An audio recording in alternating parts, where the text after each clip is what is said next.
Kicking off at number 5, Ungoliant, the Silmarillion. Yes, because as our opening clip depicted, ancient terrifying giant spiders seem to have a special place in the hearts of fantasy authors, but Shelob need only move aside because there's a much more horrifying beast lurking deep within the depths of Middle-earth. Ungoliant, the primordial giant spider and the first evil of her kind in the hallowed mythos of Arda. You see, Tolkien knew exactly how to write evil, and is so often the case, it was in the true origin of Ungoliant where her terror found its home, and the fact that her spawn was unknown to even the most powerful entities of Tolkien's universe, the Valar. It was said that Ungoliant crawled out from the darkness itself, and after eons allied herself with Melkor, the first evil of Arda and the progenitor of Sauron. Eventually though, she betrayed even him, and Ungoliant fled into the dark places of the world, where she found a host of other great spiders and quickly became their queen. Here she bred with them for thousands of years, infesting her newfound spider kingdom, eventually giving birth to the likes of Shelob and other giant spiders. The thing is though, it's in the detail of her eventual demise where Ungoliant's true horror lies. As her evil grew and grew, so did her insatiable hunger, and eventually, after thousands upon thousands of years, after eating most of her brood, Ungoliant slowly devoured even herself. That's grim. Coming in next at number 4,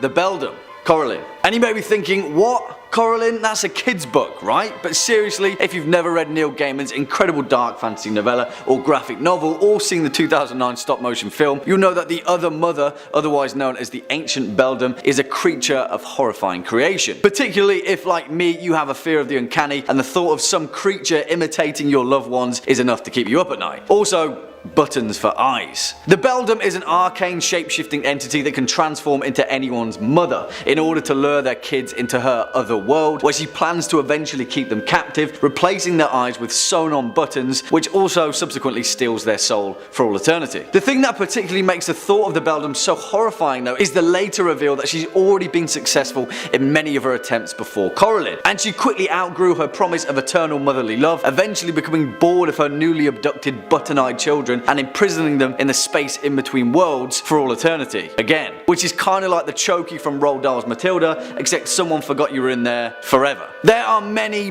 layers of fear to the Beldam, and like with many of Gaiman's work, she is based on the Eastern and Central European folktales of a particularly cruel witch or hag, with the Beldam often being depicted as a maligned forest spirit appearing in the grotesque and deformed body of an old woman. Yeah, it's a fairy tale, but it's a horrifying one nonetheless. Next up at number 3, Euron Greyjoy. And please, no, don't panic, I'm not talking about the show's representation of Euron Greyjoy, but purely the book series. Although I still love the show for the most part, Euron Greyjoy wasn't given the portrayal that his character deserved, and there's no denying that in George Martin's A Song of Ice and Fire, the Crow's Eye himself, Euron Greyjoy, is one of the most terrifying villains in the whole of modern fantasy. And again, it's because of his humanity, or lack thereof. Now, George Martin is one of the finest writers of our time and has a particular knack for creating characters of pure evil, down to the fact that he segues the conventional notions of light and dark and instead focuses on areas of grey. But no, not for Euron. Euron Greyjoy is just straight up the most truly evil inhabitant of the known world. Just compare him to some of the most memorable villains of the entire series, so far anyway, and they all pale in comparison to Euron. Ramsay Bolton, Tywin Lannister, Joffrey, all of them various shades of villainy, cruelty and malice that have all equally committed some of the most violent and horrifying atrocities in the series, and Euron still takes the cake. You see, he's not a psychopath in the conventional sense, he's not prone to violent bursts of anger by impulse alone, but maintains his own entirely calculated sense of chaos, that once showing us the true rage that lies within him, and believe me, there's plenty of it. Take for example how Euron Greyjoy calmly ripped out the tongues of his entire crew after a storm took his ship by surprise. He ripped out every single crew member's tongue without a second thought, and his reason was that he needed silence. Allegedly, anyway. Because as we all know, it's pretty difficult to stage a mutiny without a tongue. And that isn't even close to the worst of it, because the true evil of Euron's character is explicitly revealed throughout allusions to his childhood, pitting reason as to why his brothers despise him with such hatred. You see, the Greyjoys are pirates, reavers and pillagers who take what they want in pursuit of riches untold. But Euron, despite having sailed pretty much across the entire known world, collecting countless treasures along the way and becoming the most successful Iron Islander of all time, he keeps none of it for himself. Euron isn't in it for the plunder. Perhaps then his violent nature would make sense. He's in it for something else entirely. What that something is, only he'll ever know, and that's the terrifying part. Swinging in at number 2, the Nagoshi, the Dresden Files. And again, I know that many of you are huge fans of Jim Butcher's The Dresden Files, and rightly so, and for those of you that haven't yet had a chance to read his absolutely massive catalogue of urban fantasy and horror goodness, you really, really should. I'm pretty sure there's like 20 novels and novellas by now too, so there's plenty to dive into. Nevertheless, one of the series' most horrifying monstrosities just so happens to be these guys, the Nagoshi, immortal, semi-divine beings that are pretty much the carbon copy of the Native American myth of the skinwalker. However, if you thought that particular folklore myth was scary, then the Nagoshi are set to change things up quite a bit. Although few in appearances, perhaps the most notable skinwalker was a creature known as Shagnasty, a Nagoshi that had a particular thirst for pain and enjoyed nothing more than torturing its victims, particularly injured and wounded wizards, keeping them in a constant state of flux between life and death and hungering upon their magic, which it feeds on like a life force. In Turncoat, Butcher's 2009 novel, Shagnasty developed a particular thirst for Thomas Wraith, Harry Dresden's vampiric half-brother, where the Nagoshi inflicted some of the vilest and most heinous punishments in the entire series. And if you're familiar with the Dresden Files, then you'll know just how large of an achievement that actually is. Despite a massive host of demons, warlocks, and literal entities of pure evil, the Nagoshi of the Dresden Files remain at the tip top of the pile. And finally, coming in at our number 1 spot, AM, I Have No Mouth and I Must Scream, because it's science fiction that contains the most sinister psychological villain perhaps in the whole of literature, and the fact that this particular entry is featured in a short story shows just exactly the kind of impact it left on horror fandom and fiction alike. I Have No Mouth and I Must Scream, written by Harlan Ellison in 1968, is perhaps one of the most startling entries in science fiction, and its villain, AM, otherwise known as the Allied Master Computer, is the literal definition of hatred incarnate. AM is what happens after the theoretical concept of the singularity of artificial intelligence reaches the point of no return and then goes really, really bad. As in, it comes to the conclusion that its one true enemy is humanity itself. And that's what we're all scared of, right? If you've read the short story, you'll know that the Allied Master Computer brought an end to civilization, destroying the human population like flies, with no regard or sympathy to human life whatsoever, taking great delight in extinguishing the human race for all eternity. However, its seething hatred and malice goes one step further, because AM decided to keep 5 humans alike, serving as his immortal playthings, torturing them with its near infinite means, constantly, every minute, every hour, every day, for all eternity. Again, I mean, there's not much more I can say about how much AM hates humanity. It makes up every fibre of its digital creation. If you haven't, please read Harlan Ellison's short story and you'll soon realise that the Allied Master Computer is one of the most terrifying monsters in the whole of literature. Kicking off at number 5, the Dementors, Harry Potter. And while some of you may find umbrage with this placement, see what I did there? There is no denying the fact that for a series of children's novels, the incredible J.K. Rowling had a particular penchant for creating some downright terrifying magical creatures, and despite the very human horror that is present in the series, the Dementors are at the tip top of the all-evil magical entities pile. And actually, when we look back at these villainous race with the eyes of an adult, there's surprisingly more horror to be found behind their wispy form, particularly when we take into account the recently expanded Harry Potter universe. For those of you that don't know, in the Wizarding world, a Dementor is a gliding wraith-like creature that feeds purely on human happiness, draining them of all joy and life, and only leaving behind emotions of pure depression and despair. If given long enough exposure, they can fully consume a person's soul, leaving them in a permanent vegetative state. In the Harry Potter canon, although featuring heavily during the dark times of Lord Voldemort, the Dementors are inexplicably tied to one location, the prison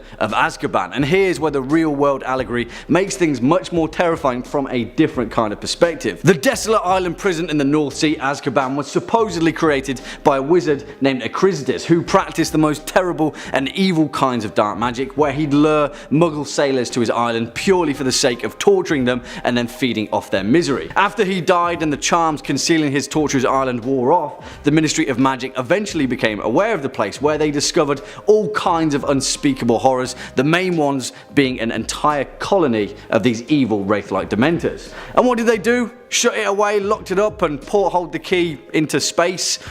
Nah, they decided they'd cut municipal wizarding costs and use the place as a prison.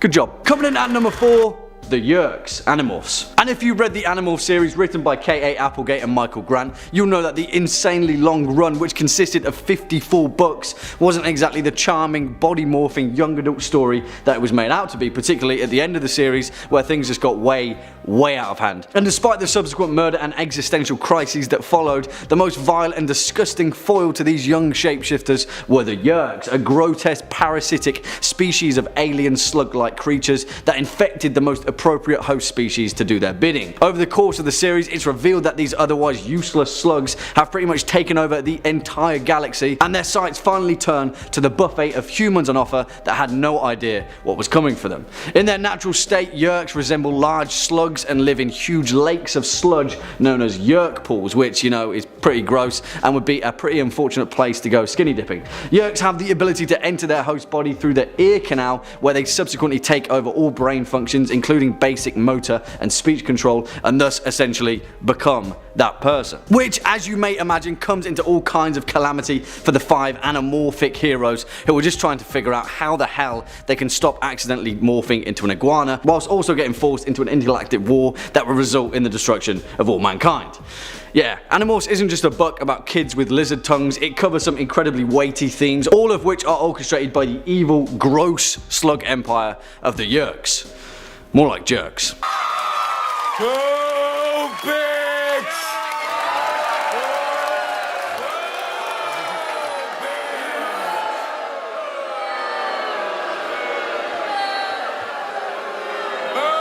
Next up at number 3, the Vampire Court. And whilst throughout the fantastic Dresden Files series by Jim Butcher, there are many forms of vampires and the subsequent vampire courts that come with them, there's no doubting that the most terrifying, malevolent and purely evil vampire organization is the White Court, although thankfully for us they're all pretty damn evil anyway, and Harry Dresden has been doing his damnedest to bring about their downfall one by one, as is the case with the Red Court. Sorry, spoilers. Now, vampires in Jim Butcher's universe come in many different shapes and forms, almost like a melting pot of pretty much every vampire custom and creation that we've seen in fiction, which is pretty damn awesome in its own right. But it's with the societal structure and ancient hierarchy where Butcher's vampires truly shine. The White Court, for example, is an order of vampires that feed purely from human emotion, and they satiate their hunger through the consumption of essentially the human spirit. Because of their propensity for life force rather than actual human blood, the White Court prefers to avoid any direct confrontation with their enemies, and for the most part, they're a court of schemers and ploy makers hidden within the shadows, pulling the strings. Essentially, the White Court are the East Indian trading company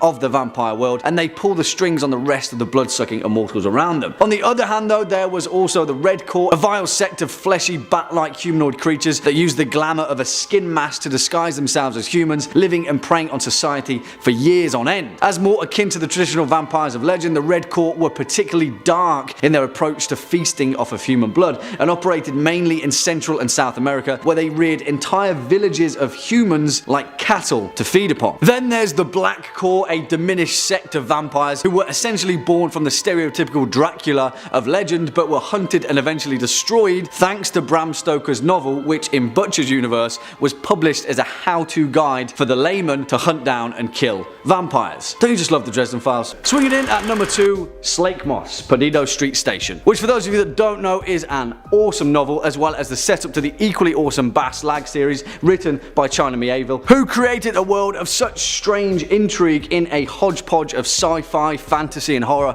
filled to the brim with more strange birdmen and giant brain slugs than any horror fan could ever hope for. But all of them pale in comparison to the horrifying mechanics of Mieville's most terrifying creation, the Slake Moths, a species of insectoid creatures that are first given birth to in Perdido Street Station and serve to be the worthy, evil, mind-bending cosmic horror force throughout the novel's duration.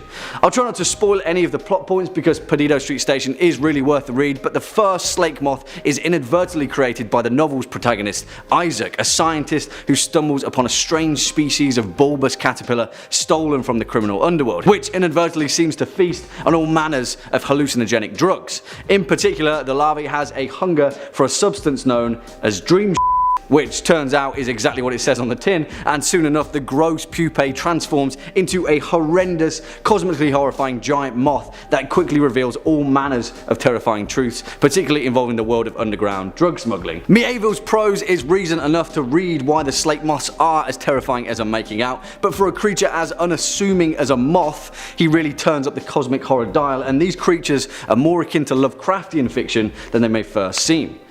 Give it a read. And finally, coming in at our number 1 spot, the Shrike, the Hyperion Cantos. And many of you guys called for this terrifying monster of literature to appear on our list, and rightfully so, making its way to our number 1 spot in a temporally insignificant manner, just to impale us all on its Shrike tree. Now, the Hyperion Cantos, written by Dan Simmons and first released in 1989, is an incredibly worthy entry into the halls of legendary science fiction. Believe me, these books are weighty, and they cover some of the most grandiose themes in the whole of the genre, most of which I'll try not to bog you down with, because there's all manner of time travel and galaxy spanning hegemonies of mankind, but just know that all of those pale in comparison to the terrifying creature known only as the Shrike, a being of such incredible power and strength, daunting stature and all-consuming evil that it's more akin to the legendary folk tales of old than it is to the world of science fiction. Although for those of you that haven't read the series, the true nature of the Shrike is uncontested spoiler territory, but there's just so much of this monstrosity that we'd perhaps be better off trying to find out why it isn't terrifying. The exact origins of the Shrike are unclear, but it appears as a roughly humanoid entity over 3 meters in height, covered in a spiked carapace of chrome steel. It has 4 violent arms and 4 equally violent hands that are tipped with scalpel-like finger blades, of which even Freddy Krueger himself would be weary of. Essentially, the Shrike is as if Shelob was somehow genetically blended with the Terminator and then mutated over millennia into every Doctor Who villain imaginable, where it then decided to live in the grim darkness of Warhammer 40k to cut its teeth on all of the unimaginable horrors of the Void. Oh, and speaking of voids, not only does the Shrike want to impale you on its tree of pain, it can also travel through temporal space to do so, appearing out of thin air to slaughter you in a swipe of razor sharp steel. And that's without us even talking about the narrative significance of the Shrike. Yeah, it's our number 1 spot. Easy. Kicking off at number 5, The Worms from The Troop.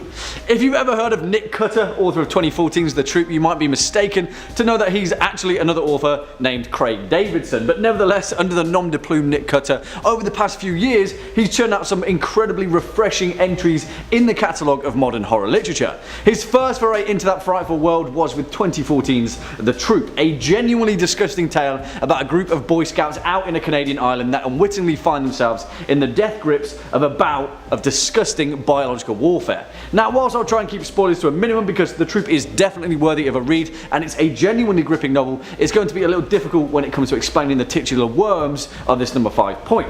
I mean, if you've seen part 2 of this list, you'll know that anything slug or worm based is pretty horrifying, but dude, the worms from The Troop, they're freaking disgusting. Written and directed by Nick Cutter, The Troop tells the tale of a scoutmaster and doctor, Tim Riggs, who takes his scout troop out to a remote Canadian island in Prince Edward Island for a wilderness retreat, when unbeknownst to them, a strange thin man comes knocking on the cabin door and he's harbouring a pretty disgusting secret. He's hungry, so hungry that anything he eats does nothing to sate his ravenous hunger. And why is that? Well, the thin man is infested by a grotesque host of parasitic worms that writhe inside his stomach, seeking to infest the next victim. I mean, if you guys have ever read the works of Chuck Palahniuk, Nick Cutter often gets compared to him, and in terms of genuinely visceral literary descriptions of a vile, ravenous, biohazard worm infestation, it kind of doesn't get grosser than this. Also, the novel itself is just fantastically written, and the ending is something else entirely. It begins like an average run-of-the-mill viral pandemic horror and just completely goes somewhere else. It's great. Swinging in at number 4, The Gloomglower from the Edge Chronicles. I never thought I'd see the day, but I'm actually enthralled at the fact that I'm putting a monster from the Edge Chronicles on this list. Seriously, for anyone that had the absolute pleasure of stumbling upon this series as a kid, you'll know just how unique Paul Stewart and Chris Riddle's series actually were. And since their first novel, Beyond the Deep Woods, released back in 1998, I'm not sure whether there's been a series quite like it. That aside, in such a richly detailed world of bizarre creatures and species, the most undeniably terrifying of them all was the Gloomglower. Now, the extent of this might be a little difficult to explain without context, but I'll try anyway. For those of you that don't know, The Edge Chronicles is a series that spans several generations that details a fantasy world known as The Edge, a literal gigantic cliff edge bordered by an impossibly deep forest where a whole host of species survive and thrive. One of the most barren and bleak areas is a place known as the Edgelands, a desolate and dangerous place that just so happens to be the stomping grounds of the Gloomglower, an ancient demon that had lingered along upon the edge and who ultimately orchestrated the demise of countless of its victims. In many ways, the Gloomglower is kind of similar to the Babadook in that he's a manifestation of something, perhaps a convergence of emotion, and for a children's novel, the extent of the Gloomglower's perfectly crystallized fear was pretty damn staggering. The thing was actual nightmare fuel. The Gloomglower was a shapeshifter that could resemble any living creature, but its true form was a hideous creature with a warty, sneering face, framed by two sinister horns and cloaked in a pitch black, formless robe. It couldn't harm anyone through physical means, but instead had perfected its power of lies and persuasion to just lead people to their deaths, make them step off the edge and then gone. That was its fuel, that was its purpose to exist. Now, maybe it was Chris Riddle's incredible and richly detailed illustrations, but yeah, in a book of adventure and hope, the Gloomglower quickly put an end to all of that. Next up at number 3, the Triffids. The Day of the Triffids. It's probably been high time since John Wyndham made his way to this list, but for the resolute amongst you, you knew it was going to only be a matter of time, didn't you? Now, for fans of Top 5 Scary videos, you'll know that we recently covered an awesomely underrated 2008 film, The Ruins, based upon the novel of the same name by Scott Smith, which just so happens to feature an absolutely terrifying species of ancient sentient plant life that have a habit of burrowing into human flesh. Well, before that, John Wyndham beat science fiction to the post and he gave us the Triffids, and for those of you that are so inclined, you may not look at a plant in the same way again. Nature is scary, and so it should be. The incomprehensible power of an ecosystem should be something that we never look at without an ounce of respect or fear because we pale in comparison to it. Well, Wyndham took that theme and he literally put it on 2 legs. Well, 3 legs actually, and gave it the sentient will to bring an end to all of mankind. Also, not like we should casually just gleam over it, but John Wyndham's 1951 novel is actually fantastic, and it stands out as one of the most refreshing yet utterly terrifying depictions of the end of the world. Written by John Wyndham and released back in 1951, The Day of the Triffids tells the tale of a man named Bill, an expert on a bizarre and new type of life form, the Triffids, a species of animal-like plants that feed on rotting meat and can move freely after uprooting themselves. They possess a deadly poisonous sting which features some pretty hair-raising moments, and also seem to have the ability to communicate with each other. Worryingly so, they do, and although at the beginning of the novel civilization treats the Triffids like a type of farm animal, literally farming them for their precious oil, and luckily for pretty much every human on the planet, an unknown meteor shower just so happens to blind near enough every human on Earth, and suddenly these Triffid farms quickly become the downfall of all mankind. I won't say any more because The Day of the Triffids is a must-read for any fan of science fiction and horror, and the ending to this novel in particular says so much more about the horrors of mankind than it does about anything else. Coming in at number 2, the Wolfen, Warhammer 40k. Okay guys, talk about diverging from the path of classic werewolfism. Of course it had to be the staggering canon of the grim darkness of Warhammer 40k to deliver us a completely insane depiction of the stereotypical werewolf. Because what happens when you cross an ancient race of lycan men with a space marine? Yeah, the Wolfen, that's exactly what you get. And if you know anything about the vast lore behind Warhammer 40k, you'll know that these guys are one of the most savage and frighteningly efficient fighting forces in the whole of the Space Marines. And also the creation of the Wolfen is something else entirely, so much so I'm pretty sure there is nothing else like it in werewolf fiction. Although it is kind of close to the Trial of the Grasses in the Witcher series, which is pretty cool actually, and another reason to read The Witcher. As described in texts of the Terran Empire, the Wolfen are members of the Space Wolves chapter who have succumbed to the curse of the Wolfen and thus transformed into savage, malformed lupine mutants. Genetically engineered creations within every Space Wolf's gene seed is a specific genetic sequence known as the Canis helix, which unleashes the acute predatory sense of a race of creatures known as Fenrisian wolves, the native species of the Wolfen's homeworld, Fenris. Yeah, exactly, because how do you get an entire army of genetically engineered and technologically superior werewolf soldiers in the Warhammer universe? You create an entire planet of them. Now obviously if you're familiar with the series, you'll know that the Space Wolves are an incredibly powerful sect of Space Marines, and by extension a critical arm of the Empire, but in this case, Space Wolves is very much indeed taken literally. Space werewolves. There we have it. And finally, coming in at number 1 spot, the Chandrian, the Kingkiller Chronicles. Okay, alright, I do recognise that this particular series may be quickly becoming a Patrick Rothfuss fanfare, but whatever, I'm cool with that, down to the fact that so many of you have been receptive of the recommendation, because come on guys, if you're not reading The Name of the Wind and then The Wise Man's Fear and then waiting for book 3 like the rest of us, I'm not sure what you're doing with your life, alright? Okay, now that's out of the way, we have to talk about the literal definition of the fear of the unknown, a concept of horror that has a habit of being frighteningly effective. Now this might be a personal thing, but I'm sure that many of you are on the same page as me. And I'm not entirely sure if there's ever been a vessel of horror that has been alluded to so minutely with such lack of information that has been so impactful and nightmare-inducing as the potential terror of the Chandrian. Again, I'll try and do this without spoilers because seriously, read the Kingkiller Chronicles, but I've never believed that a group of potential demons could truly be as evil as the Chandrian. And I say that with the prior knowledge that we know next to nothing about them. And you know, I might be entirely wrong because the true extent of them is yet to be revealed, and if so, I'll eat my words. For all we know, they might turn out to be the good guys, but, well, put it this way.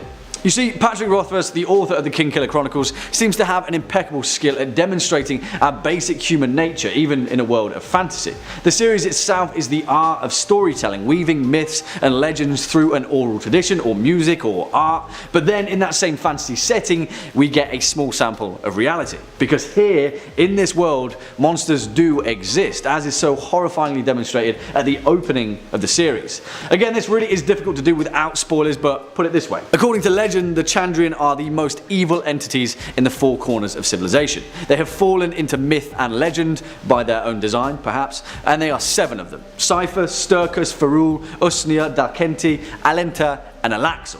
But they also have many other names, varying from culture to culture, where the stories differ depending on who you ask. And that's all we know.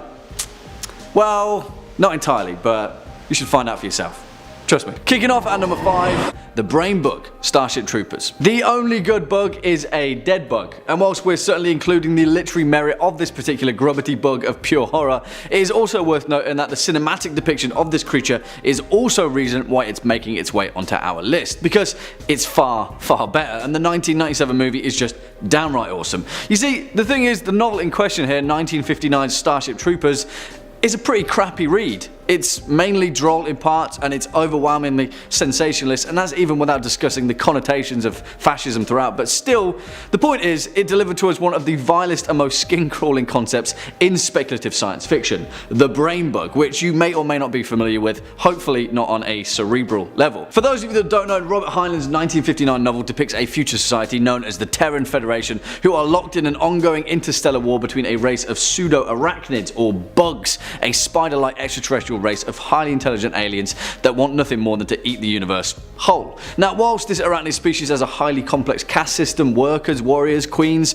chariot bugs, giant artillery bombardiers, the most powerful, most influential, and also most downright disgusting of them is the brain bug. And again, the vast horror crux of these creatures is down to what we don't know about them. But I mean, just imagine seeing one of these things. You see, brain bugs depend entirely upon their workers and warriors to survive. They're giant, bulbous, amorphous blobs of nerve tissue on tiny little barely functional legs propped up by a vile bloated body. Yeah, the fact that if any one of these bizarre creatures aren't destroyed, it pretty much ceases the arachnid's operations. Still, the fact that they even exist in the novel is unnerving enough. No thanks. Swinging in at number 4, The Callings, the Demon Cycle. And I, for one, am so damn happy that we can finally talk about this series. And whilst I still haven't gotten around to reading the 5th book in the series, The Core, believe me, these things are terrifying enough to make our list. They're also awesome, and also the fact that they only make it to the 4th spot on this list is pretty telling, because we've really got some doozies here. Well, Jack, spit it out, man. What the hell are you talking about?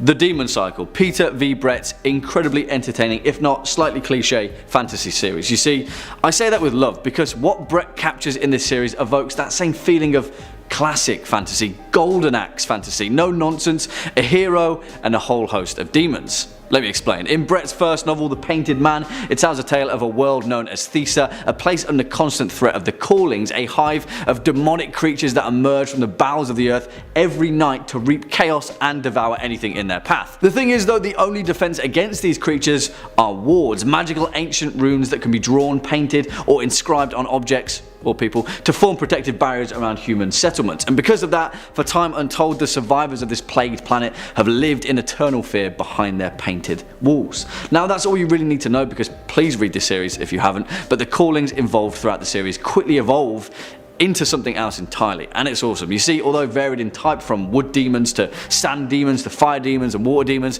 this series takes a terrifying and equally brilliant turn when the more advanced creatures of the core begin to emerge. I'll say nothing, but if you've ever wondered what a demonic insectoid hive of hell would look like, just read the Demon Cycle, because these things are certainly not the demons that we think we know.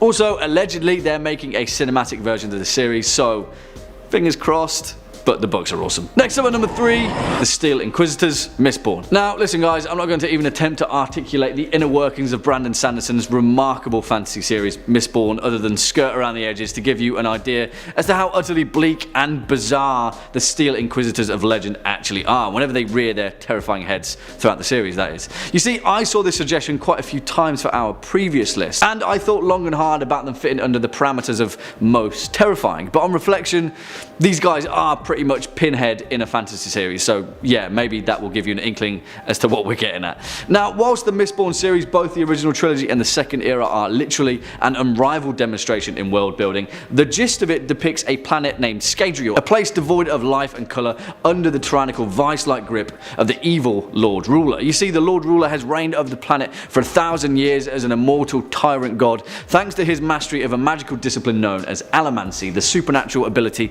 to essentially harness the properties of all metal. There's a lot more to it, but to enact his tyrannical will, the Lord Ruler created 16 horrifying constructs to embody his metallic dictatorship, the Steel Inquisitors, creations that were once human and powerful allomancers whose eyes have been carved out and replaced with large steel spikes. You see where I'm aiming with the whole Pinhead thing? The thing is though, each Steel Inquisitor has 11 spikes in all, 2 through the eye sockets, 1 in the middle of the spine, and 8, 1 for each known allomatic power, installed in their torso. You see, whilst it sounds terrible and painful for the Steel Inquisitors, it's not just for them, because through the power of allomancy, each spike is inserted by sacrificing the life of a misting, hammering metals through their hearts, just in order to create these abominations of magic. Yeah.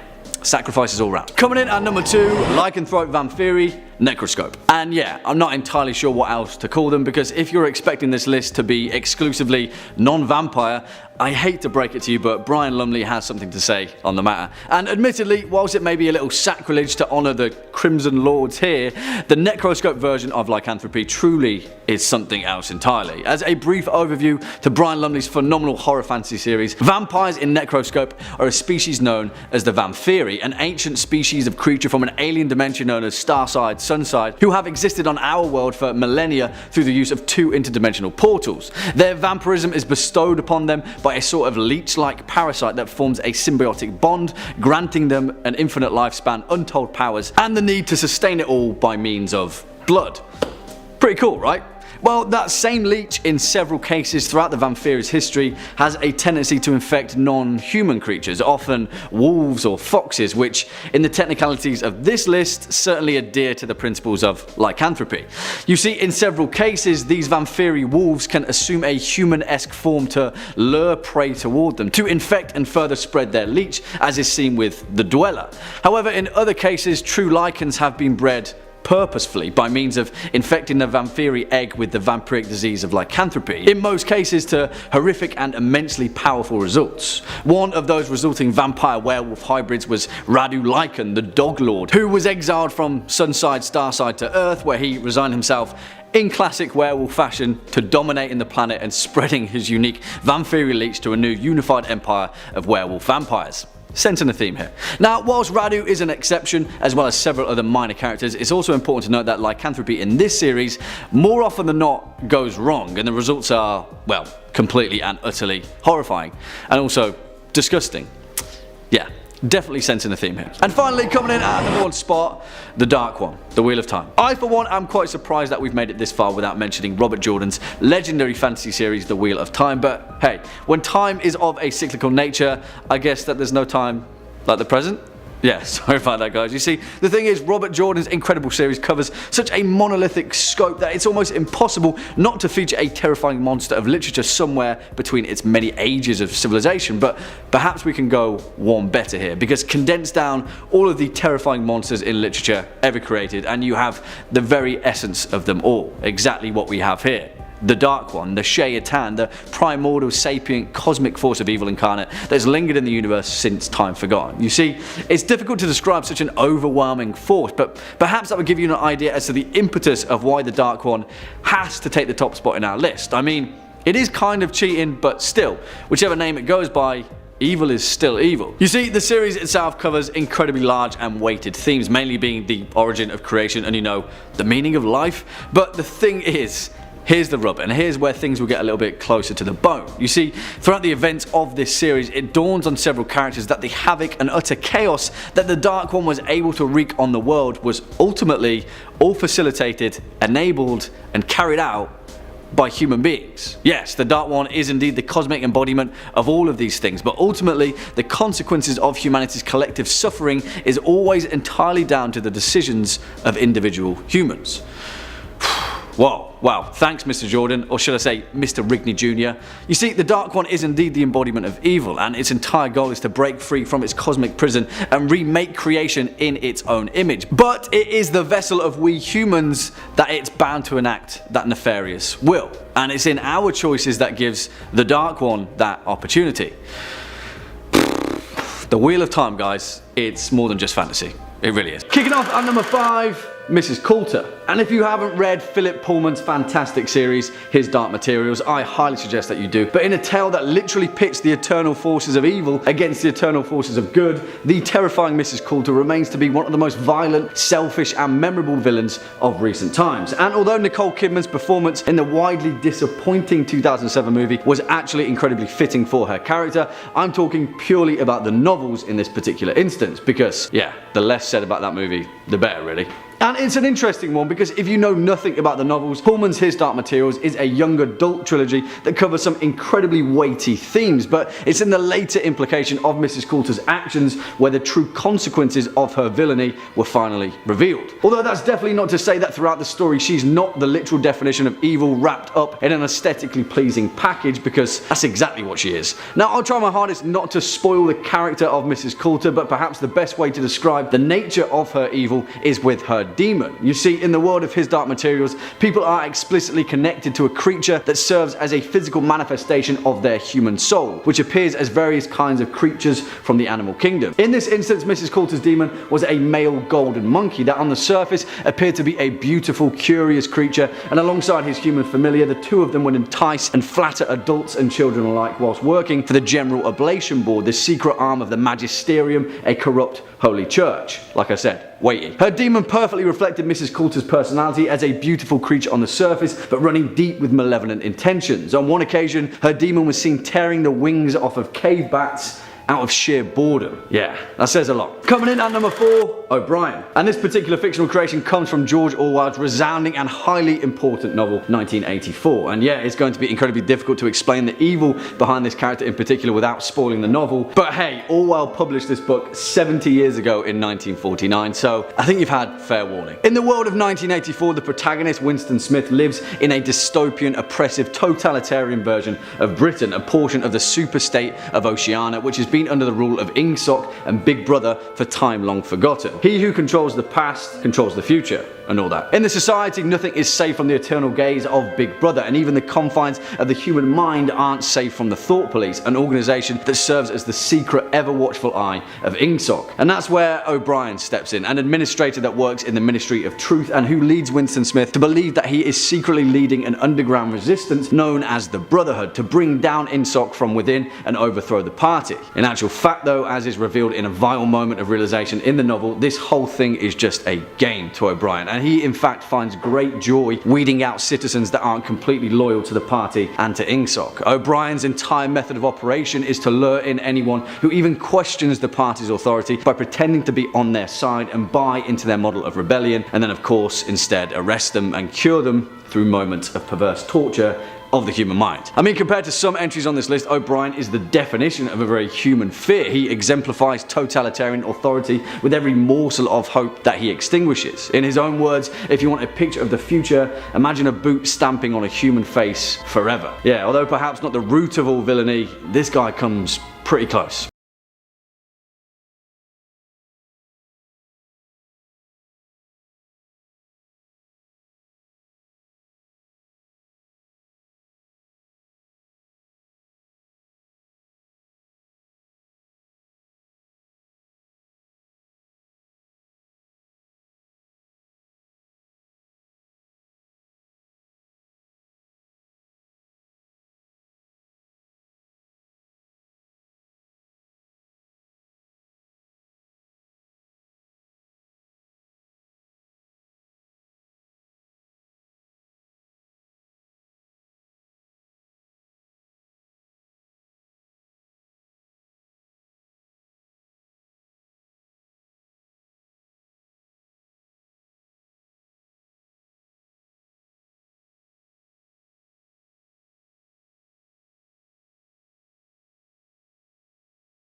Swinging in at number 2, Nurse Ratched. And this particular entry may get people's blood boiling a little, because there's no denying the fact that Louise Fletcher's performance in 1975's One Flew Over the Cuckoo's Nest caused an entire generation to scream out in rage at the screen, as her fantastic portrayal of Nurse Ratched relentlessly proved that there are few limits to the depths that absolute power can corrupt absolutely. And although Fletcher's performance was without a doubt iconic in its own right, that's not to detract from the fact that Ken Kesey's 1962 novel just so happened to pen one of the most terrifying villains in the whole of literature. And again, it was down to her warped sense of humanity, or lack thereof, where the true nature of evil was found. However, the tragedy of Ratched's character only serves to make us as an audience question our own sense of morality, and ultimately it forces us to confront whether we can or should ever forgive evil. I'll try my utmost not to spoil anything behind this tale in particular, but as the novel explains, Nurse Ratched is the head administrative nurse at Salem State Hospital, a mental institution where the novel's narrator, Chief Beldam, resides alongside the iconic Randall McMurphy and a whole host of other patients that make up the fabric of Kesey's tragic tale. At Salem State, Nurse Ratched exercises her absolute power over the patients, using her patients' access to medication and basic necessities as a means to malevolently maintain a corrupt, cruel, authoritarian regime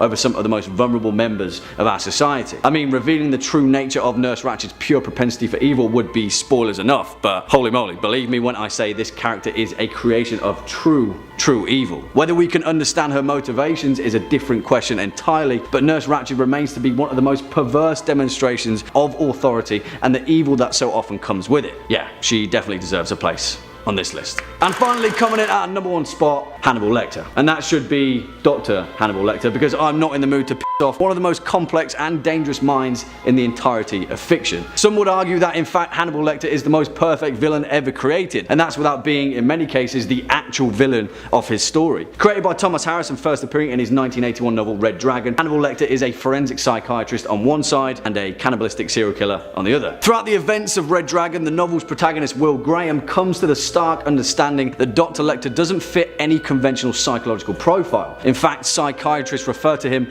as a sociopath simply because they don't know what else to call him. A fact which is reinforced in the later novels, where Clarice Starling states that they don't have a name for what he is. In many ways though, Hannibal Lecter is the antithesis of what a human should be. He operates more as a machine than he does a man, demonstrated through his unrivaled intelligence and his eidetic memory, where he often explains the details of his elaborate memory palace, a narrative function that is often paired to a similar brilliant mind, Sherlock Holmes. That makes you think, right? However, despite his superior intellect, it comes with the extent and variability of his actions where the fear truly lies. Much like Euron Greyjoy, Hannibal Lecter is a pool of such depth and complexity that the understanding of his motivations would or will perhaps never be reached by the rest of humanity. And that's where the true brilliance of Harris's creation truly shines, because as portrayed in the novels and the later films with the legendary performance of Sir Anthony Hopkins, we as an audience find Lecter to be a likeable character. He's a cannibal, he eats people with fava beans and a nice Chianti, and yet we can't help but finding ourselves liking this guy. He's more akin to the likes of Frankenstein's monster or Dracula. He's a creation of horror that can only serve to go along with their nature, and strangely enough,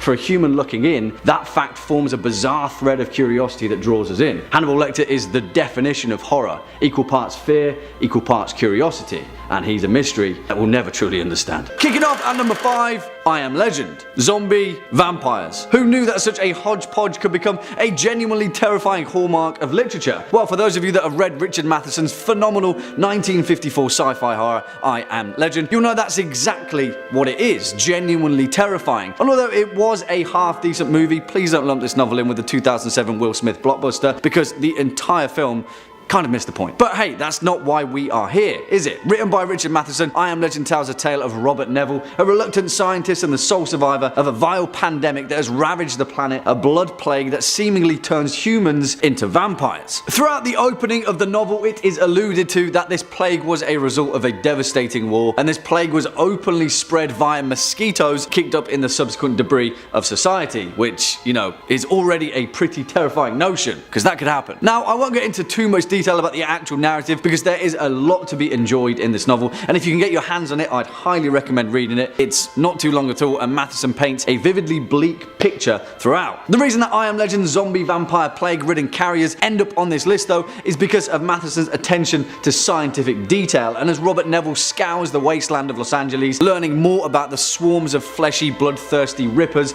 that roam the streets at night, we're gradually given a real sense of physicality as to the bleak, feral existence Matheson's vampires are subject to. And I won't even go into detail about the ending without fear of spoilers, but if you're partial to a bit of existentialism in vampire literature, then please read this novel because its ending is a whole different kettle of fish. It will make you think twice about vampire folklore and the legend that comes with it. I Am Legend. Swinging in at number 4, Fever Dream. Again, if you're in the mood for a fantastically written, relatively concise novel about terrifying vampires and the resounding implications that come with immortality, please read George R.R. Martin's fantastic 1982 novel, Fever Dream. And yes, that's correct, before George was weaving Westeros and creating perhaps the finest fantasy series ever written, he was also indulging himself on immortal vampires that commandeered a Mississippi riverboat in the mid-1800s. Yeah. Now, if I had to choose purely from a technical perspective, Fever Dream may actually be one of the most complete and compelling works of vampire fiction ever written. If you're a fan of Martin's prose, then you'll find exactly the same kind of verve and style here, and what it serves to do is wholeheartedly humanize his immortal vampires and turn them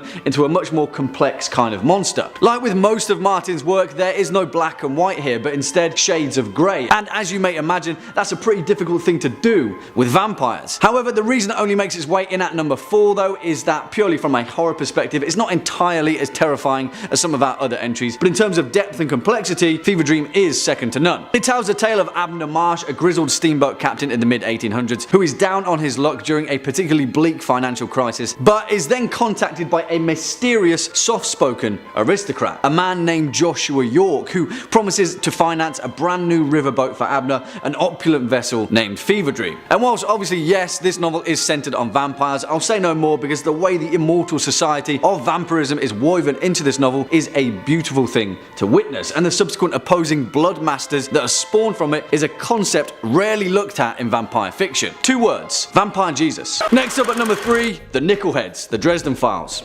Otherwise known as the hosts of the Denarians, which are also otherwise known as the Order of the Blackened Denarius or the Fallen. Yeah, although the Nagoshi of Jim Butcher's Dresden Files featured in our previous list, perhaps the most prime evil of the entire series are the 30 ancient coins that underpin Harry Dresden's Save the World and Ask Questions Later kind of vibe. And if you're wondering as to why 30 weird coins are terrifying, it may take a little bit of explaining to do first, so stick with me. Throughout the events of the Dresden Files, Harry deals with some pretty powerful entities, but the most powerful of those are the Denarii, a race of fallen angels that are contained within 30 ancient silver coins, which are said to be the silver pieces given to Judas Iscariot in exchange for his betrayal of Jesus, which is an awesome concept, but hey, that's Jim Butcher for you. Whoever touches these coins with their open flesh is forever tainted and given the power of the fallen angels within, consuming them as their hosts. Usually the fallen will lead their chosen mortal deeper into its influence through whispered promises of greatness, slowly corrupted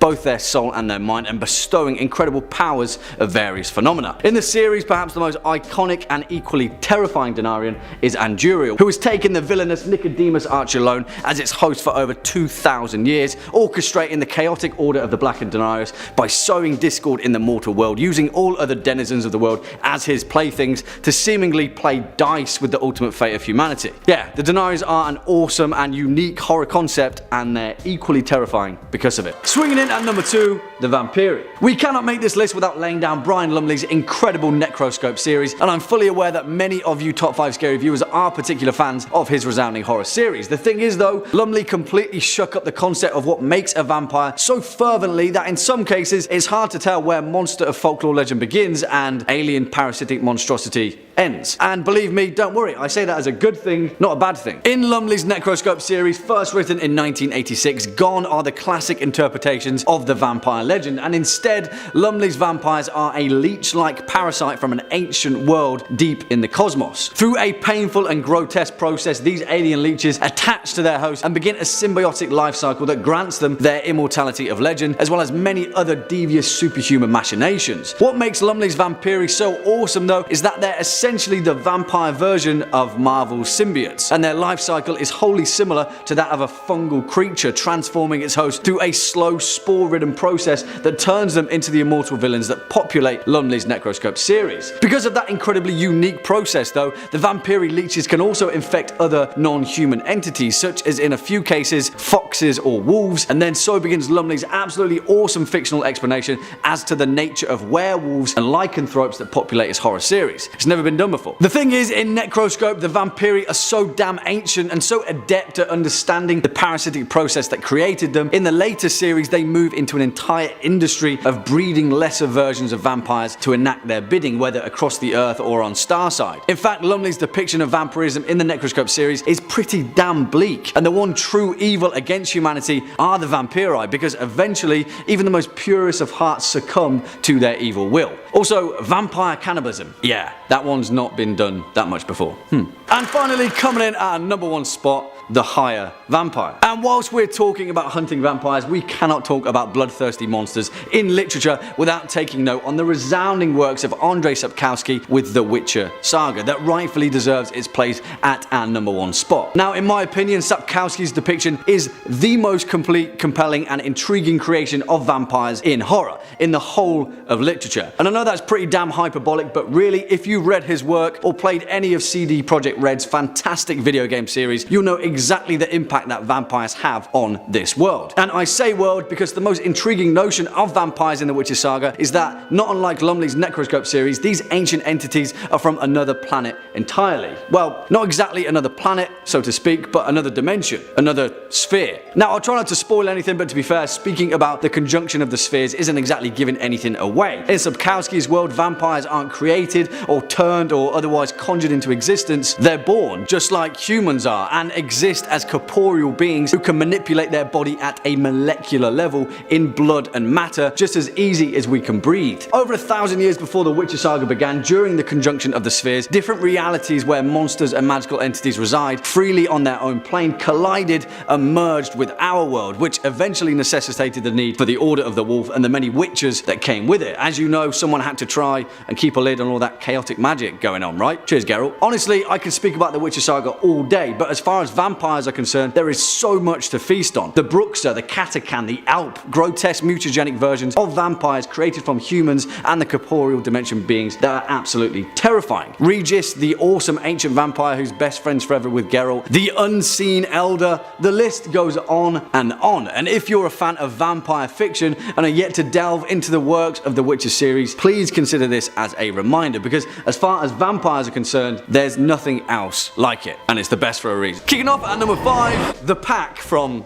The Pack. And yeah, because I'm not sure what else we could exactly call them. The thing is, I think it's best that we kick off this list with an otherwise undiscovered gem, because for the most part when it comes to werewolves in literature, you have to do a little digging to find anything that's worth its salt, or fur, I guess. In The Pack, written by Paul Hinton and released back in 2013, werewolves, although still depicted in their traditional form, kind of are an entirely different force of nature.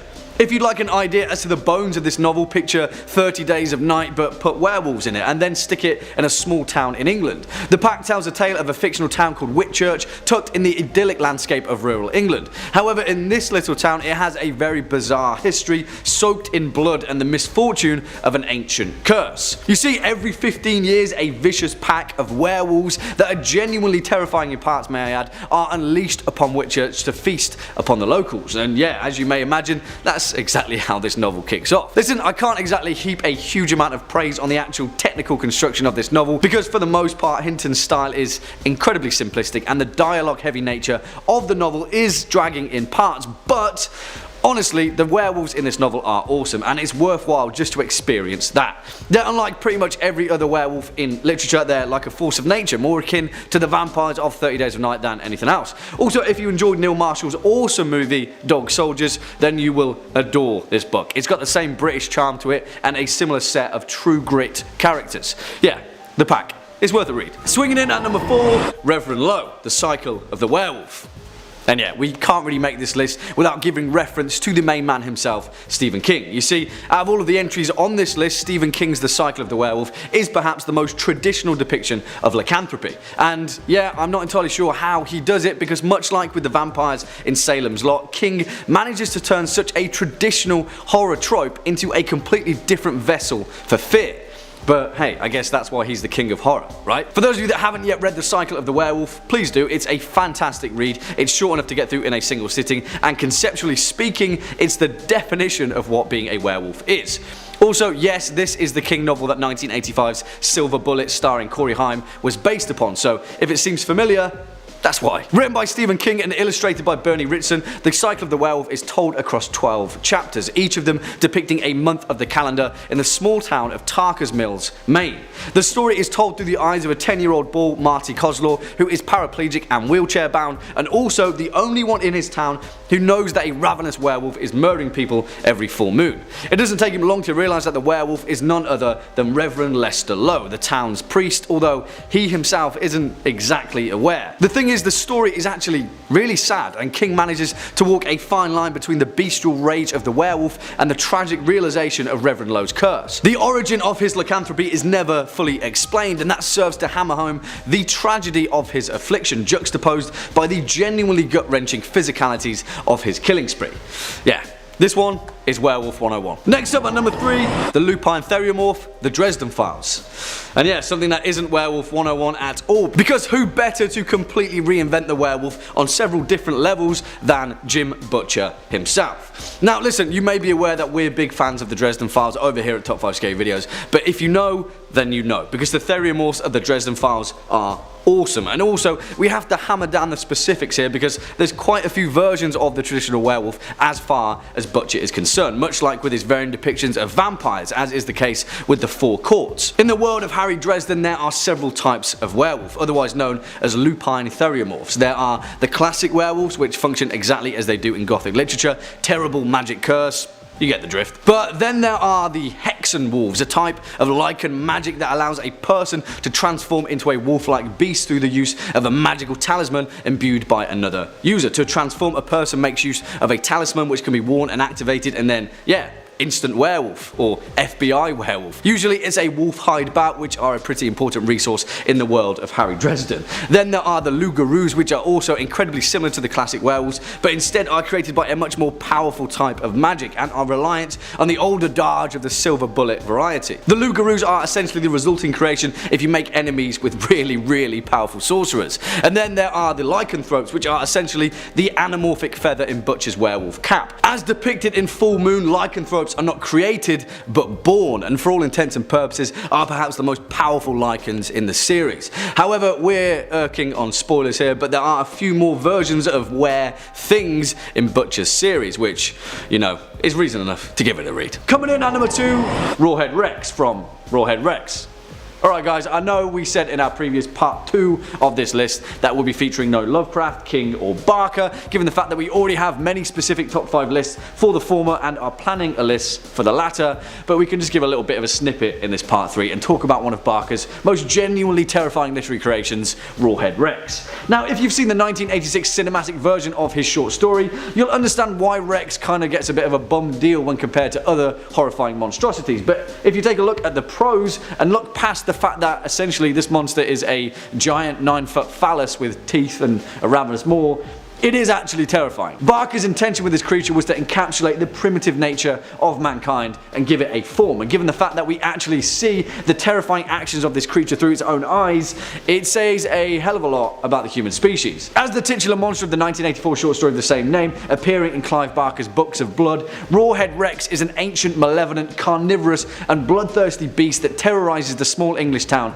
of Zeal for time forgotten. It is alluded to that Rawhead Rex, its true name unknown but often referred to as the King, and finally coming in at number 1 was an ancient pagan demigod known for devouring children by the bucket load and violating and impregnating women. With its only fear, it comes from an incredibly well-known series that isn't exactly renowned for its depiction of Gothic horror tropes. I know J.R.R. Tolkien's legendary work of fantasy, The Lord of the Rings, was built upon by a very important side compendium, his 1977 posthumous novel, The Silmarillion, and we have that to thank for fully fleshing out Tolkien's world of Arda through the eyes of the rich and in-depth death lore of the first and second ages. Stay tuned, in many ways, the Silmarillion is considered to be the Prince Eater or the Bible of the Lord of the Rings, and any such creation story in turn needs to have its villain.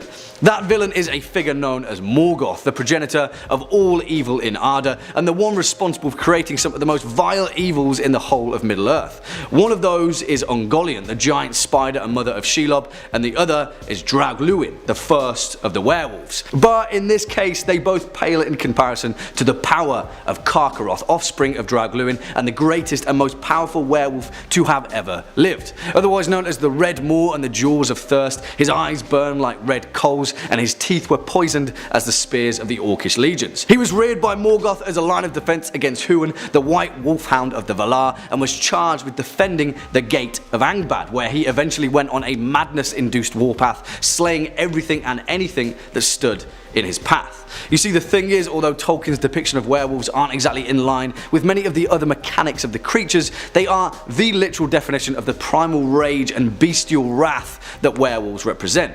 These werewolves aren't trapped men, but instead they're servants of evil itself, bred by Morgoth from wolves and then inhabited by spirits of pure evil.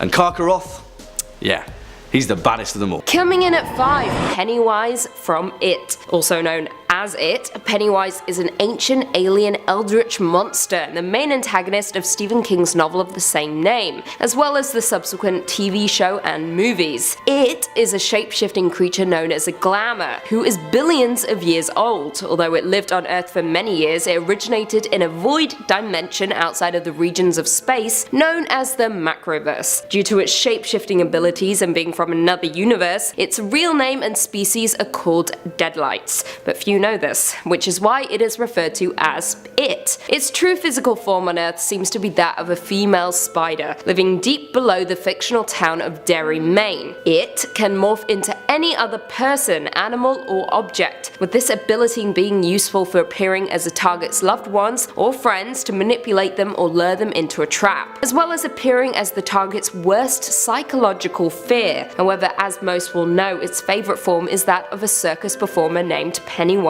the Dancing Clown. Its primary goal is to feed on humans, generally preferring children over adults, since they were easier to scare and manipulate. According to the creature, frightened flesh tastes better and uses fear to salt the meat. Yum. Coming in at number 4, Zerg from StarCraft. Look, I know this is a video game, but it is just too good to leave off our list, so I'm including it, so there. StarCraft is a military science fiction franchise owned by Blizzard Entertainment, with the series set in the beginning of the 26th century and centers on the galactic struggle for dominance among 4 species: Terrans, Zerg, Protoss, and Xel'Naga. However, it is the Zerg that we're going to be discussing today. The Zerg swarm is a terrifying and ruthless amalgamation of biologically advanced arthropodal aliens dedicated to the pursuit of genetic perfection. The Zerg relentlessly hunt down and assimilate advanced species across the galaxy, incorporating useful genetic code into their own. They are named the Swarm simply because of their ability to rapidly create strains and the relentless assaults they employ to overwhelm their foes. According to the game's history, Amon Xel'Naga discovered the original Zerg on Zurus. The fallen Xel'Naga directly intervened on the Zerg's development to gift them with the purity of essence, making them the counterparts of the Protoss, gifted with the purity of form.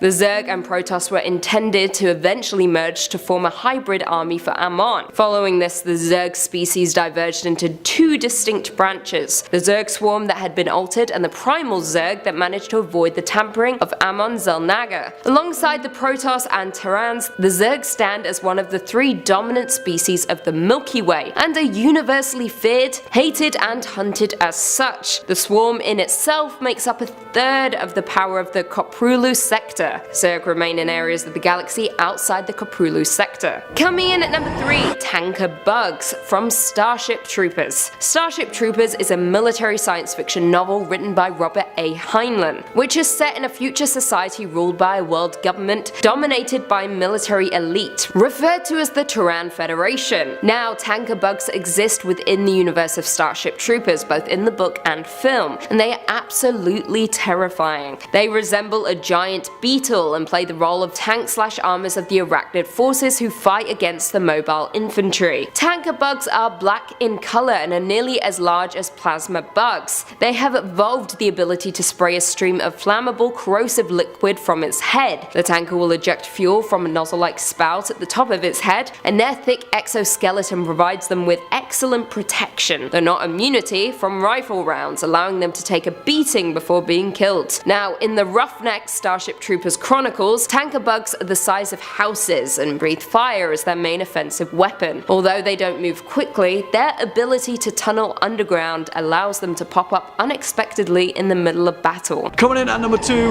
the Skaven Warhammer. The Skaven. Now we're really plumbing the depths, and I'm pretty certain we should turn back because this particular Under Empire is, well, it's pretty damn nasty. Now, I've seen a lot of you guys calling for some of the terrifying creations that linger in the grim darkness of the extended Warhammer 40k universe, but I'm pretty certain we don't need to plunder the depths of the far future to look for horror, because plain old regular Warhammer already harbours perhaps the most vile, disgusting empire of filth, plague and pestilence in any fantasy setting ever. You see, I remember back in the day as a wee lad picking up an issue of White Dwarf that had fully fleshed out the Skaven on its front cover and thinking, of course, how do you create the most disgusting swarm race in fantasy? You make them all gross, anthropomorphic rats. Why did it have to be rats? You see, for those of you that don't know, the Skaven, otherwise known as the Rat Men, the Ratkin, or in more formal terms, the Children of the Horned Rat, are perhaps the most malevolent and pure evil race in the whole of Warhammer Fantasy. It is not exactly known when and where the Skaven first occurred, and it's still up for debate as to whether they descended from a strange offshoot of mankind, or if they were evolved from a corrupted and mutated version of the regular old rat. Either way, I dread to think. One thing is certain though, out of all the violent and power-hungry empires in the known world, orcs and goblins included, none of them can compare to the pure relentless pursuit of destruction and power than that of the Skaven. You see, their unwavering belief stems from the promises made by their horrific and twisted deity, the Horned Rat, the harbinger of corruption and disease, who promised his vile rat children that one day, in the Great Ascendancy, they will rise up from the underbelly of the world and consume it entirely, living eternally as one giant rat planet. No thank you. And finally, coming in at number 1, The Thing from Who Goes There. Who Goes There is a science fiction novella written by author John W. Campbell Jr. under the pen name Don A. Stewart. The book, of course, inspired the classic John Carpenter horror movie The Thing, which is actually a remake, but it is Who Goes There that we're going to be talking about today. The classic tale is based at an Antarctica research camp that discovers and thaws the ancient, frozen body of a crash-landed alien. The creature revives with terrifying results, shape-shifting to assume the exact form of animal and man alike. As you would expect, paranoia ensues as a band of frightened men work to discern friend from foe, and destroy the menace before it challenges all of humanity. The Thing is of course the antagonist, a malevolent shape-shifting alien creature. It is extremely hostile and appears in every iteration of the Thing's story, including the books, movies, and video games. The Thing's shape-shifting nature means that the biology can be the same as the organism it has replicated, and has the ability to reconstitute itself following immense damage. Not to mention, it is invulnerable to most forms of attack. However, it is vulnerable to fire and potentially molecular acid, since they both destroy the creature at a cellular level. It is incredibly tolerant of the cold, placing itself in cryogenic stasis until found by unsuspecting victims, which is exactly what goes down in Who Goes There. When the Thing changes form, it bursts open and allows a variety of strange and terrifying forms and bits of previously assimilated anatomy to form, such as tentacles, insect-like limbs, eyes, teeth, claws, even faces. Interesting fact for you horror fans out there, it has been speculated that Who Goes There was inspired by H.P. Lovecraft's novella At the Mountains of Madness, in which an Antarctica research team uncovers a cryogenically preserved elder thing which thaws out and attacks them. The more you know. Coming in at 5, My Best Friend's Exorcism by Grady Hendrix. My Best Friend's Exorcism is perhaps one of the best horror novels I've read in a very, very long time, and I definitely purchased it on a whim. I mean, the cover itself is an old VHS tape donned with iconic 80s imagery. What's not to love? But thankfully the book was just as good as its artwork. Now, the story is set in 1988 and follows Abby, who has just started her junior year of high school in South Carolina. Her best friend Gretchen is by her side, and the pair have been inseparable ever since they met during Abby's 10th birthday. However, things descend into madness one night when a group of them take LSD, and Gretchen disappears into the woods and returns a few hours later, claiming nothing happened. However, her behaviour changes, and Gretchen becomes more erratic, resulting in Abby believing she has been possessed by a demon. Now, this book is a rare exorcism story that will make you hide and cry.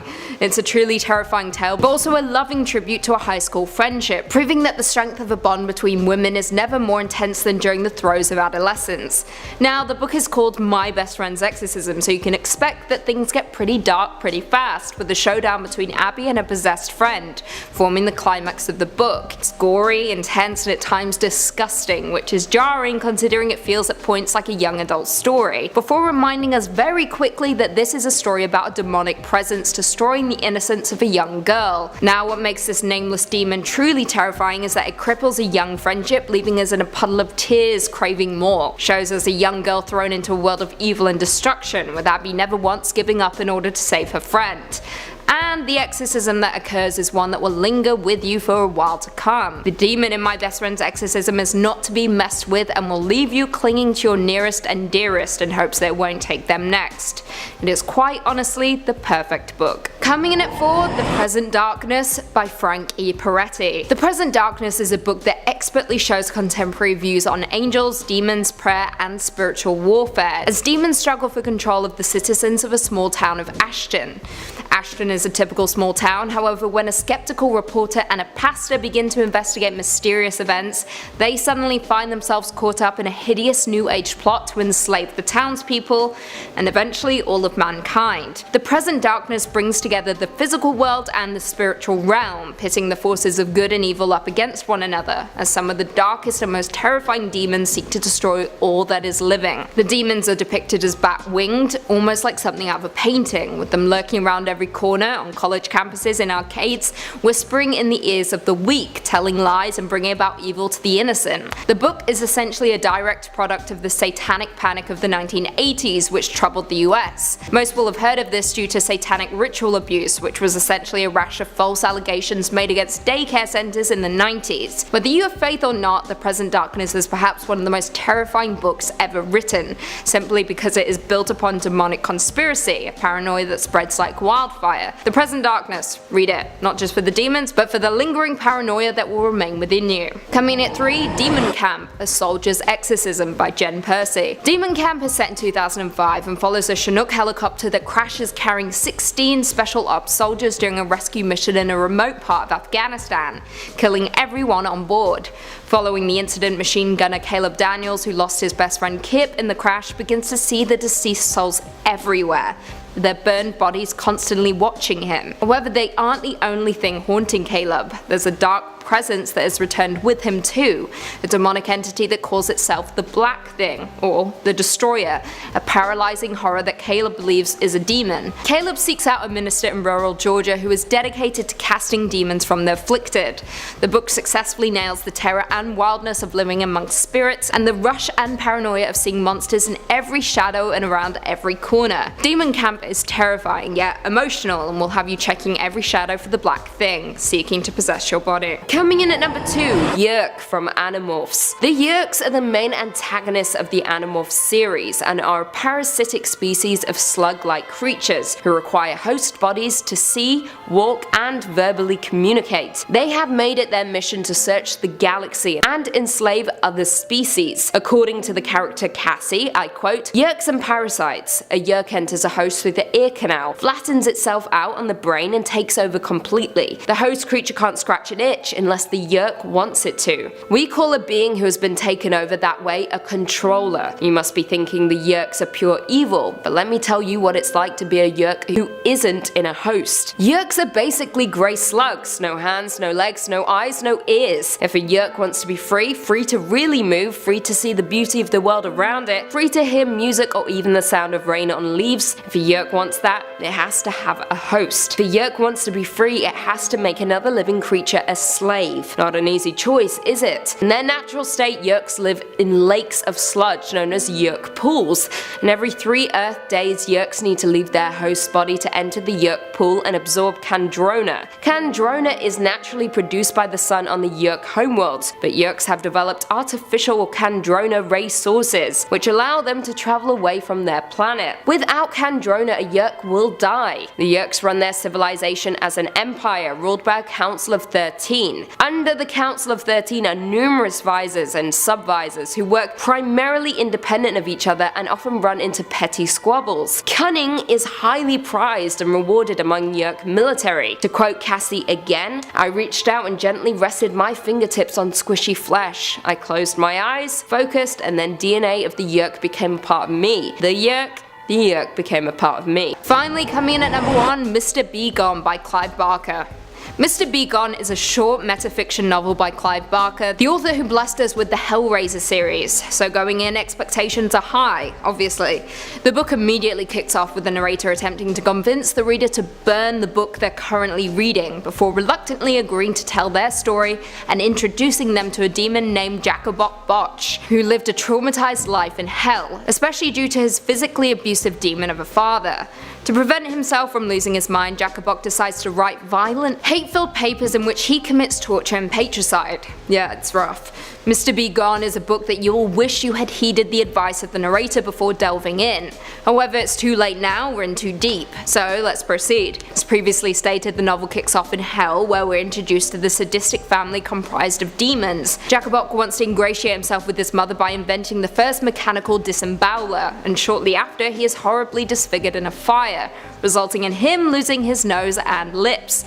Ultimately, Botch winds up in the upper world after travelling through the 9 layers of hell, barely making it out alive. He links up with an elder demon, even more adept at evil, and for 38 years they travel around the countryside doing repulsive things like burning people and even taking baths in the blood of infants. Yeah, this book is a tough read, but is exactly what you would expect from the mind of Clive Barker. Jacobok Botch, you don't want to encounter him on a dark, cold night, or any other night for that matter. Kicking off at number 5, Wolfgang von Überwald, Discworld. And it is music to my lowly ears to hear the name of the late great eternal imagination and one of the most unique and wholeheartedly distinct writers of recent times, Sir Terry Pratchett, right here on Top 5 Scary Videos. Rest in peace. And really, without detracting from the werewolfness of this list, it really is important to note the creative achievements of this brilliant man. Discworld is one of the most unique series ever created. And of course, in tune with that uniqueness, we have one of the rare occasions where Discworld got a non-tongue-in-cheek dose of horror. And how would Sir Terry do that? Of course, Nancy werewolves. But obviously, fantasy Nancy werewolves. You see, whilst we'll touch on this later, there is a literary vein often mined by writers when applied to lycanthropy, much similar to their vampiric counterparts. If you're an all-powerful bestial creature of myth and legend, more often than not, you treat people like trash and you want to take over the world. Go figure, right? The city of Ankh-Morpork is central to the Discworld series, and its protection is down to the City Watch. One of those watchmen is Captain Angua, who just so happens to be a kind and noble werewolf. His brother though, Wolfgang, he's a piece of work. You see, the two of them are descendants of a long line of werewolves, and because of that, Wolfgang believes in his divine right to superiority and domination. He views anything other than a pure-blood werewolf such as himself as an abomination, and so because of that, he believes it's pretty much open season when it comes to feasting on the peasantry. In his family's ancestral seat of Überwald, which is Pratchett's home county of everything horror, Wolfgang steps up his master plan to take over Discworld in the most ruthless and relentless manner possible. During the event of the 5th Elephant, Wolfgang reinstates the ancient rule of the game, where a human victim is chased for sport by a vicious and relentless pack of werewolves. Although similar to the age-old tactics of the aristocracy, Wolfgang's version of the game is rigged, and it's a pretty unsightly and unfair bloodbath. However, I'll leave you all to discover Wolfgang's ultimate fate. Take a look. Swinging in at number 4, Fenrir Greyback, Harry Potter. And you may be thinking, what the hell, Harry Potter? Jack, come on dude. But I'd say, hear me out, and also tone it down a bit, because when you actually hold a lens to this tooth and claw ridden character in particular, Fenrir Greyback is messed up. Put it this way, to cut a long story short, this guy didn't join Voldemort's cause because he believed in the Death Eater's ideological stance on wizarding superiority. He joined for one reason. If he allied himself with the Death Eaters, Fenrir would have a larger pool of potential victims to turn into other lycans, particularly children. In his own words, bite them young and raise them away from their parents, raise them to hate normal wizards. That's messed up. Fenrir Greyback is a werewolf who is so bitter, twisted and corrupted by the fact that he was infected with lycanthropy that his sole purpose on Earth is to infect as many other innocent people, particularly kids, and inflict them with the same pain that he feels. Metaphors aside, I should reiterate that this is a children's book. Yeah, and it doesn't stop there because it gets personal. As the series explains, Remus Lupin, the kind and noble protector of Harry Potter throughout the later novels, who just so happens to also be a lycan, was in turn infected by Fenrir. But do you know why? It wasn't just a chance occurrence that Mr. Lupin was a lycan, it was because when he was a kid, Remus's father, Lyle Lupin, who was an employee at the Ministry of Magic, publicly stated that werewolves deserved nothing less than death following the murder of 2 innocent muggle children at the hands of Fenrir and his werewolf pack. When Fenrir heard those remarks, you know what he did? He didn't get revenge on Lyle, the guy who said it. He waited, bided his time, and on Remus's 5th birthday, he snuck in his bedroom, attacked him, and bit him, infecting him as a werewolf for the rest of his life. He infected the guy's infant child on his birthday. Yeah, I mean, it's pretty clear that Fenrir Greyback is an evil and vile werewolf that holds a grudge, but compared to some of the most evil of his literary counterparts, this guy makes it personal. And it's messed up. Next up at number 3, The Howling. And yeah, I do mean the whole novel, because although there are a few terrifying individuals in particular, the entire village of Drago, California deserves its spot on this list, and we're also going to slap on The Howling 2 on this list, because Gary Brandner's series only proves to get grosser and grosser the more lichen scar tissue that's added. And it's a little bit confusing really, because it's important to note that the 3rd entry of the Howling series, 1985's Echoes, completely rewrites the events of the first 2 books, which is an odd thing for an author to do, but forget about that. We've got Roy and Marcia to contend with, and they're pretty angry. First released in 1977 and written by Gary Brandner, in some sense, The Howling is perhaps the most tame depiction of lycans on this list, but it's in the savagery and innate will to commit violence far removed from the rationale of the human mind that allows it to earn its spot here. There is no humanity left behind in this series, just the primal hunger of the beast. It's a difficult trait to pull off, but when it's done right, it's certainly effective. You see, other than some pretty painful transformations, the werewolves in the Howling series are pretty cut and shut. For the most part, they're wolves. Not at all like their depiction in the 1981 movie of the same name, which you may or may not be aware of. And yeah, side note, that movie's awesome. But despite that, these wolves are phenomenally written, aptly taking their literary space as completely different creatures. You see, part of the curious allure of lycanthropy is the humanoid remnants left behind, that otherwise human form, albeit far more toothy and far more hairy. In Brandner's novel, however, all of that is done away with, and in the wild, particularly in the mountain region of Drago, California, the howling herd on the edge of town could be man or wolf alike, and that's exactly where they want you. Also, that's without detailing the bleak tragedy told throughout the events of the first novel, which is pretty far-flung from the events of the film, and you should certainly give it a read if you haven't. But it's in the second novel where Brandner really takes a terrifying turn in the mechanics of these visceral werewolves, and no spoilers, but if you're waiting for some kind of anthropomorphics, yeah, The Howling 2 has a sort of version of that.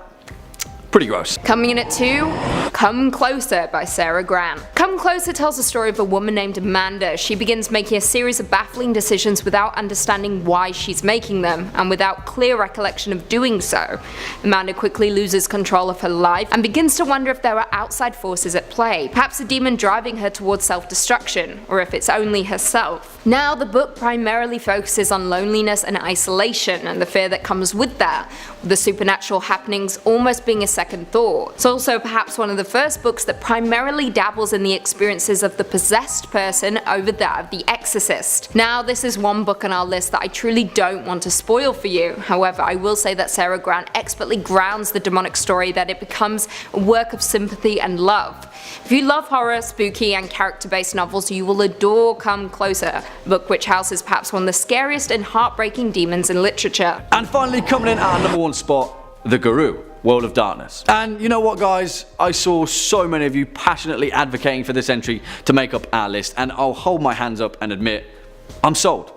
I'm completely sold. After delving into the inner workings of Werewolf the Apocalypse and Werewolf the Forsaken, I'm relatively certain that the Garou are some of the most complete and utterly compelling monsters of horror ever penned. And I say penned in the loose term because although there are a vast wealth of novels written in this universe, the bulk of World of Darkness is based upon a fantasy tabletop series, which you may be familiar with, particularly if you're a fan of Vampire the Masquerade. But that's by the by, because I'm fairly certain that we can all agree on one thing.